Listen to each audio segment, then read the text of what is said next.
Voici le dialogue surréaliste de Fogna Singbe avec des jeunes Evala cette semaine. Je rappelle que le Togo traverse une crise sévère sanctionnée par plusieurs manifestations de jeunes qui dénoncent la malgouvernance et réclament sa démission. Je vous laisse écouter. Restez jusqu'à la fin, je traduis les propos et je fais un commentaire juste après. Eh ouais, l'affaire. Il y avait l'affaire. L'affaire. Donc, il y a pas de mes. Ah, mais non, pas de mes. Pas de mes, eh ben. Ah, tu connais, eh ben. Non, sommet.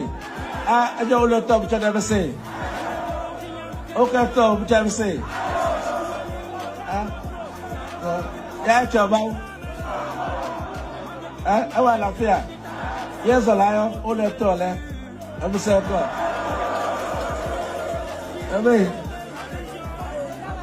andena me ngwa me de kadis dale ono me ebo me black me lingi ore re so lo me ne acha ne ko le da abu na barabe donc Sabia yang César Chiaile, ini apa boleh? Atau macam mana mame? Ya namo. Chiai murlake. Acha murlake. Ye ada baya murlak chiai. Apa betul le? Ben mame. Erwa. Ada. Ya dene. Ya dene. Ba belakang mesti kadwan wan natius baoto. Ben badamale. Macam mana? Voilà.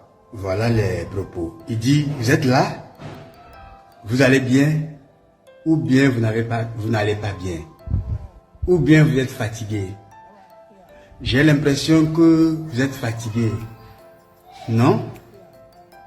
Pourquoi ne dansez-vous donc pas? Vous ne faites que me regarder.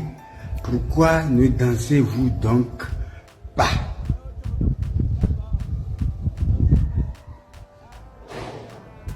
Vous avez faim? Vous préféreriez rentrer manger et revenir après? Ou juste vous n'avez pas envie de danser? Habituellement, lorsque je viens vous voir en ces lieux, je vous vois danser. Et cela me fait plaisir et c'est en votre honneur. Aujourd'hui, vous vous comportez comme on se comporte lors des funérailles. Vous vous tenez comme on se tient pendant les funérailles. La prochaine fois, vous allez d'abord manger, après je vous reçois. On peut se mettre d'accord là-dessus?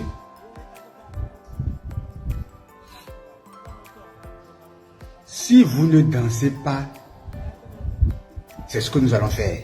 D'abord vous mangez, après je vous reçois. C'est compris? Je pense que les cadres de votre milieu ont un message pour vous. Je reviendrai vous voir après cela. Cette scène surréaliste aux Evala 2025 révèle avec une cruauté saisissante l'abîme qui sépare désormais Fogna Singbe de la jeunesse togolaise.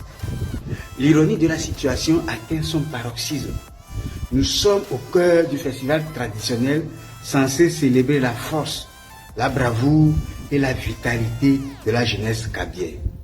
Et voici que cette même jeunesse oppose un silence de plomb à celui qui prétend l'incarner. Le contraste est d'une violence symbolique extraordinaire.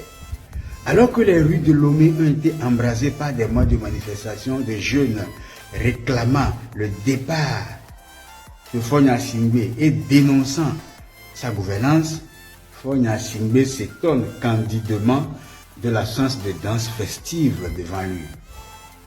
Cette incompréhension feinte trahit l'aveuglement d'un pouvoir qui, après 20 ans de règne personnel, succédant aux 38 années de son père, refuse obstinément de voir la réalité d'un pays en ébullition. L'obsession pathologique pour la danse et les festivités face à des jeunes qui portent le désespoir d'une génération sacrifiée, illustre parfaitement le fossé générationnel et politique béant. Ces jeunes évalas silencieux incarnent une jeunesse qui a grandi sous ce régime dynastique et qui refuse désormais catégoriquement de jouer la comédie de l'allégresse forcée. Leur silence n'est pas passivité, c'est de la résistance organisée, une forme de désobéissance civile qui rompt avec les codes de soumission imposés pendant des décennies. La métaphore de funérailles que révèle lui-même Faure Gnassingbé est d'une justesse prophétique. C'est effectivement l'enterrement d'un système que ces jeunes observent en silence, témoins lucides de l'agonie d'un régime. Après les manifestations meurtrières qui ont ensanglanté les rues togolaises, comment pourrait-il en être autrement? Partagez massivement si cette analyse vous interpelle. Dites-moi en commentaire ce que vous pensez de ce moment historique. Pour ma part, ce moment historique s'inscrit dans une dynamique continentale plus large où partout en Afrique, les jeunes générations rompent avec les régimes gérontocratiques et brisent les chaînes mentales de la peur héritée. Ces jeunes évalas figés incarnent cette nouvelle génération qui refuse de courber l'échine. Ce dialogue de sourds révèle l'épuisement terminal d'un modèle de pouvoir patrimonial qui ne survit plus que par la répression et l'illusion. La jeunesse togolaise, par son silence éloquent et sa résistance passive, signe l'acte de décès politique d'un régime qui a définitivement perdu toute légitimité populaire. L'histoire retiendra cette scène comme le symbole tragique d'un divorce consommé et peut-être comme l'annonce silencieuse d'actions plus déterminées